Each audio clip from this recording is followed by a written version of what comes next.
آج ہم حیدرآباد کی ایک بہت ہی خاص شخصیت ابو الحسیب صاحب، ان کی زندگی اور ان کے کام کا ذرا گہرائی سے جائزہ لے رہے ہیں۔ ہمارے پاس جو مواد ہے، خاص طور پر ظفر اکبر صاحب کی تحریریں، وہ ان کے سفر کو، ان کی کہانی کو سامنے لاتی ہیں۔ جی ہاں۔ تو آج ہماری کوشش یہی ہوگی کہ ان ذرائع کی روشنی میں ابو الحسیب صاحب کے پورے سفر کو سمجھا جائے، ان کی شروعات سے لے کر وہ جو ان کی مشہور فتح تھی، جی، تاج پوشی والی کامیابی۔ بالکل، جسے ظفر اکبر صاحب تاج پوشی والی کامیابی کہتے ہیں، وہاں تک، اور پھر خاص طور پر ایک کوچ کے طور پر ان کے کیا اثرات رہے۔ بالکل، اور یہ اہم ہے کہ یہ صرف کھیل کے میدان کی کہانی نہیں ہے، یہ کردار، لچک اور کمیونٹی پر جو اثر پڑتا ہے اس کی داستان ہے۔ صحیح۔ خاص طور پر اس زمانے کو بھی ذہن میں رکھنا ہوگا جب آج کی طرح آپ دیکھیں الیکٹرانک میڈیا تو تھا نہیں۔ ہاں، یہ ایک بڑا فرق ہے۔ جی، اور پیٹ حیدرآباد جیسے علاقے میں کھیل اور کھلاڑی کی کیا اہمیت تھی، اور پھر وہ معلومات کا ایک خاص ذریعہ تھا۔ نیوز ریلز والا؟ ہاں، سنیما گھروں میں فلم سے پہلے نیوز ریلز، وہ بھی ان کی کہانی کا ایک بڑا دلچسپ حصہ ہے۔ چلے وہیں سے شروع کرتے ہیں۔ ان کی پیدائش 1945، ملک پیٹ حیدرآباد۔ تعلیم کا ذکر ہے اعظم پورہ اسکول اور چادرگھاٹ ہائی اسکول۔ جی، اور شروع سے ہی ان پر کچھ خاص اثرات رہے۔ ان کے بڑے بھائی اظہار صاحب وہ خود ایتھلیٹک ایسوسی ایشن یعنی MAA سے وابستہ تھے۔ اچھا۔ تو وہ ایک طرح سے رول ماڈل تھے۔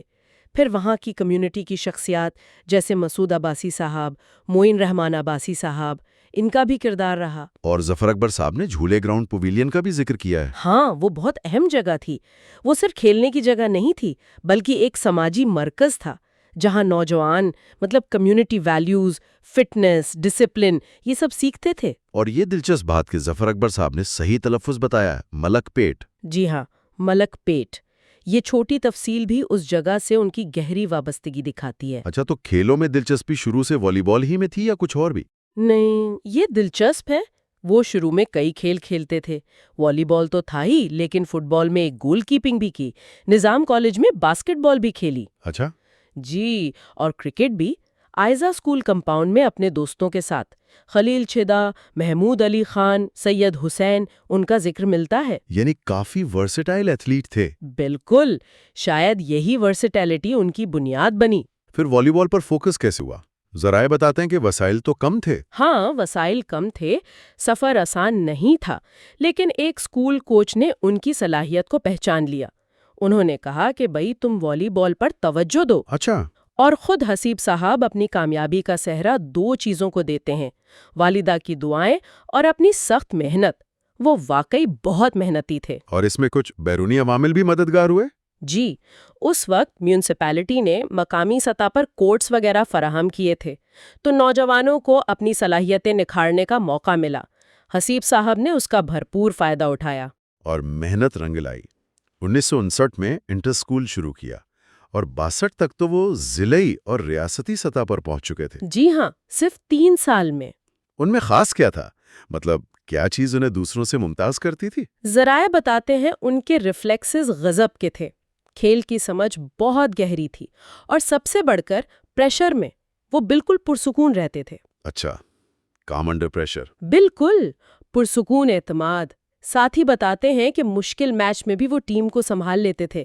یہی چیزیں تھیں جو آگے چل کر کام آئیں۔ اور پھر آئی وہ تاریخی فتح، انٹر اسٹیٹ چیمپئن شپ فائنل، جسے ظفر اکبر نے تاج پوشی والی کامیابی کہا ہے۔ جی، وہ ایک یادگار میچ تھا۔ حسیب صاحب کپتان تھے اور ٹیم کو انڈر ڈاگ سمجھا جا رہا تھا۔ اچھا۔ فائنل میچ، مقابلہ سخت، 2-2 سیٹ سے برابر۔ اب 5واں فیصلہ کن سیٹ شروع ہوا۔ اور اس سیٹ میں تو شروع میں ہی بڑا دھچکا لگا، 0-6 سے پیچھے ہو گئے۔ جی ہاں، 0-6۔ ایسی صورتحال میں تو اکثر ٹیمیں ہمت ہار جاتی ہیں۔ بالکل۔ لیکن یہی حسیب صاحب کا کردار سامنے آیا۔ ذرائع کہتے ہیں غیر متزلزل عزم۔ سروس ان کے پاس آئی اور پھر جو ہوا وہ کمال تھا۔ کیا ہوا؟ انہوں نے نہ صرف اپنی سروس پر پوائنٹ لیا بلکہ لگاتار 6 پوائنٹس حاصل کیے۔ سکور 0-6 سے سیدھا 6-6 برابر۔ 6 پوائنٹس لگاتار، فیصلہ کن سیٹ میں 0-6 سے واپسی، یہ کیسے ممکن ہوا؟ صرف مہارت تو تھی ہی، لیکن ذرائع کہتے ہیں کہ ان کی حکمت عملی، ان کی بصیرت اور جو انہوں نے ٹیم سے بات کی، جو حوصلہ دیا، اچھا، موٹیویشن. ہاں، اس نے ٹیم میں ایک نئی جان ڈال دی۔ وہ صرف کھیلے نہیں، انہوں نے ٹیم کو جتوایا۔ اسی لیے ظفر اکبر اسے تاج پوشی والی کامیابی کہتے ہیں، وہ لمحہ جب وہ واقعی ایک چیمپئن بن کر ابھرے۔ زبردست. اب آتے ہیں اس نیوز ریل والے واقعے پر. یہ بہت ہی منفرد بات لگتی ہے کہ ایک ریاستی میچ کی جھلکیاں پورے ملک میں کیسے پہنچ گئیں؟ جی، یہ اس دور کی وجہ سے ممکن ہوا۔ جیسا ہم نے کہا، 60 کی دہائی، ٹی وی عام نہیں تھا، انٹرنیٹ تو تھا ہی نہیں، صحیح. تو اہم خبریں یا دلچسپ واقعات وہ سنیما گھروں میں فلم سے پہلے نیوز ریل میں دکھائے جاتے تھے۔ تو ان کی میچ کی جھلکیاں بھی نیوز ریل میں شامل ہوئیں؟ جی ہاں، اور قسمت دیکھیں، اسی وقت دلیپ کمار صاحب کی سپر ہٹ فلم رام اور شیام ریلیز ہوئی تھی۔ او واہ. تو ہوا یہ کہ ملک بھر کے سنیما گھروں میں رام اور شیام جیسی بڑی فلم سے ٹھیک پہلے لوگوں نے حسیب صاحب اور ان کی ٹیم کی وہ تاریخی واپسی اور جیت دیکھی۔ یعنی دلیپ کمار کی فلم دیکھنے گئے اور بونس میں ابوالحسیب کا کارنامہ بھی دیکھ لیا. اس کا رد عمل کیسا تھا؟ رد عمل غیر معمولی تھا۔ ظفر اکبر صاحب لکھتے ہیں کہ ہزاروں لوگ، خاص طور پر حیدرآباد اور دوسرے شہروں میں جہاں والی بال مقبول تھی، صرف وہ نیوز ریل دیکھنے سنیما جانے لگے۔ صرف نیوز ریل دیکھنے؟ جی ہاں، کئی لوگ ٹکٹ لیتے، نیوز ریل دیکھتے، اپنے ہیرو کی جیت پر خوش ہوتے، اسی جیت کے سرور میں۔ یہ تو کمال ہے. مطلب یہ صرف ایک کھیل کی خبر نہیں رہی، ایک ثقافتی واقعہ بن گیا. بالکل، اس نے حسیب صاحب کی شخصیت کو، ان کی پہچان کو ایک دم سے ملک گیر بنا دیا۔ وہ جو ان کی صلاحیت تھی نا، دباؤ میں پرسکون رہنے کی، ہمت نہ ہارنے کی، وہ سب نے دیکھی. وہ راتوں رات ہیرو بن گئے۔ یہ قسمت، محنت اور موقع کا ایک عجیب ملاپ تھا۔ اس کامیابی اور شہرت کے بعد کیریئر میں اگلا قدم کیا تھا؟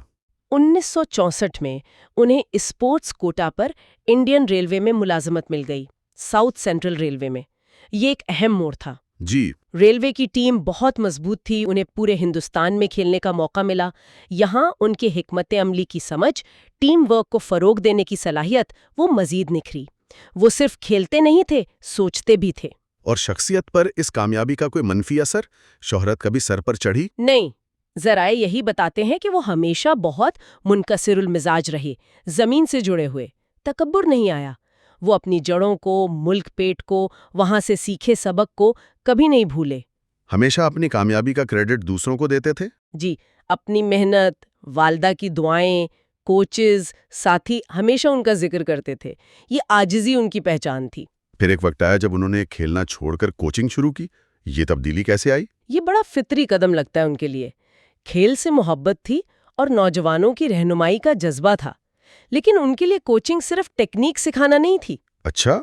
ظفر اکبر صاحب کی تحریروں سے لگتا ہے کہ وہ اسے ایک بڑا مقصد سمجھتے تھے۔ کردار سازی کا موقع، نوجوانوں میں ڈسپلن لانا، اقدار سکھانا۔ کن اقدار پر زیادہ زور تھا؟ کوئی خاص واقعہ جو ان کے انداز کو سمجھاتا ہو؟ باہمی احترام، ذہنی مضبوطی، مشکلات کا سامنا کرنا، ان چیزوں پر بہت زور تھا۔ ایک واقعہ اکثر سناتے ہیں، ایک غریب کھلاڑی کا، اس کے پاس جوتے نہیں تھے۔ اوہ. حسیب صاحب کو پتا چلا تو انہوں نے نہ صرف چپکے سے اس کے لیے جوتے خریدے، بلکہ اسے الگ سے وقت دیا، ذاتی توجہ دی، ٹریننگ کرائی۔ اور اس کھلاڑی کا کیا بنا؟ یہی تو خوبصورت بات ہے، وہ لڑکا آگے چل کر نہ صرف اچھا کھلاڑی بنا، بلکہ خود ایک بہت قابل کوچ بنا۔ واہ. یہ دکھاتا ہے کہ حسیب صاحب کے لیے کوچنگ صرف میدان تک نہیں تھی، یہ زندگی سنوارنے کا کام تھا۔ اصل کامیابی دوسروں کی زندگی میں مثبت تبدیلی لانا ہے۔ تو ان کے کوچنگ فلسفے کے کچھ بنیادی اصول تھے؟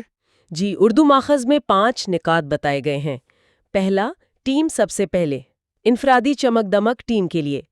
دوسرا، احترام، کوچ کا، ساتھیوں کا، مخالفین کا، اپنا اور کھیل کا۔ ٹھیک. تیسرا، نظم و ضبط اور مستقل مزاجی، کامیابی کا کوئی شارٹ کٹ نہیں۔ چوتھا، ذہنی مضبوطی، اندرونی سکون، رکاوٹوں سے نمٹنے کے لیے۔ اور پانچواں، سب سے بڑا انعام ہے دوسروں کی رہنمائی کرنا، ان کی زندگی بدلنا۔ کوچنگ ایک خدمت ہے۔ بہت گہری سوچ ہے. اور عملی طور پر ان کی کوچنگ کتنی کامیاب رہی؟ کوئی بڑے نام جو ان کے شاگرد رہے ہوں؟ جی ہاں بالکل، مشہور والی بال کھلاڑی غلام رسول وہ انہی کے تربیت یافتہ تھے۔ اچھا، غلام رسول۔ جی، جنہوں نے آگے چل کر ایشین گیمز میں ہندوستان کی نمائندگی کی، بہت اچھا کھیلے۔ یہ حسیب صاحب کی کوچنگ کی ایک بڑی مثال ہے، اور بھی کئی کھلاڑی تھے جنہوں نے ان سے سیکھا۔ ان خدمات کا اعتراف بھی ہوا ہوگا یقیناً، ایوارڈز وغیرہ؟ جی بالکل، بطور کھلاڑی تو وہ آندھرا پردیش کے لیے کھیلے 62 سے 66 تک، پھر ریلوے میں 1973 میں جنرل مینیجر ایوارڈ ملا، 1987 میں ریلوے منسٹر ایوارڈ، جو بڑا اعزاز ہے۔ اور کوچنگ کے حوالے سے باقاعدہ تربیت لی انہوں نے؟ ہاں، انہوں نے کوچنگ کو بھی سنجیدگی سے لیا۔ 80-81 میں NIS پٹیالہ سے باقاعدہ کوچنگ کورس کیا ریلوے بورڈ کی طرف سے، اچھا۔ اور پھر لمبا عرصہ 1982 سے 1995 تک 13 سال وہ south central railway men's team کے کوچ رہے۔ 13 سال، یہ تو کافی طویل عرصہ ہے۔ جی، یہ ان پر انتظامیہ کے اعتماد کو ظاہر کرتا ہے۔ اور ان کی کوچنگ میں ٹیم نے بین الاقوامی سطح پر کیا کیا؟ یہ اہم ہے۔ انڈین ریلوے ٹیم نے ان کی کوچنگ میں 1987 میں دہلی میں ورلڈ ریلوے گیمز میں کونسی کا تمغہ جیتا۔ زبردست۔ جی، اور پھر 1999 میں پولینڈ میں ورلڈ ریلوے گیمز میں ٹیم ٹاپ 5 میں آئی۔ یہ بین الاقوامی سطح پر ان کی کوچنگ کا ثبوت ہے۔ اور حال ہی میں بھی کوئی اعزاز ملا؟ جی ہاں، آزادی کے 75 سال پر آزادی کا امرت مہوتسو کے موقع پر 15 اگست 2022 کو ساؤتھ سینٹرل ریلوے کے GM نے انہیں خاص میڈالین اور سرٹیفکیٹ دیا۔ یہ ظاہر کرتا ہے کہ ریٹائرمنٹ کے بعد بھی انہیں یاد رکھا جاتا ہے۔ یہ تو ہوئی ان کی پروفیشنل زندگی۔ ذاتی زندگی کیسی تھی ان کی؟ ذرائع بتاتے ہیں کہ ذاتی زندگی بھی اتنی ہی متاثر کن تھی۔ سادگی بہت تھی، روحانیت کی طرف رجحان تھا، صبح سیر، مراقبہ، مطالعہ۔ خاندان کی کیا اہمیت تھی؟ خاندان بہت اہم تھا، خاص طور پر ان کی اہلیاں۔ وہ انہیں اپنی سب سے بڑی طاقت کہتے تھے۔ 3 بچے تھے، ان کی پرورش بھی انہی اصولوں پر کی: ڈسپلن، محنت، عاجزی۔ اہلیہ کی وفات کا ذکر بھی ہے۔ جی، ان کی اہلیہ کا انتقال وقت سے پہلے ہو گیا تھا، جس کا ان پر بہت گہرا اثر پڑا، لیکن خاندان اور دوستوں نے سہارا دیا۔ ایک بات اور، ان کا گھر صرف گھر نہیں تھا، کھلاڑیوں کے لیے ایک کھلا دروازہ تھا۔ اچھا، مطلب شاگرد کسی بھی وقت آ سکتے تھے؟ بالکل، مشورے کے لیے، رہنمائی کے لیے، یا بس بات کرنے کے لیے۔ تو ریٹائرمنٹ کے بعد بھی وہ فعال رہے؟ بہت زیادہ فعال۔ نوجوانوں کی رہنمائی، مفت کوچنگ، اسکولوں میں والی بال کو فروغ دینا، مقامی میچوں، تقریبات میں شرکت۔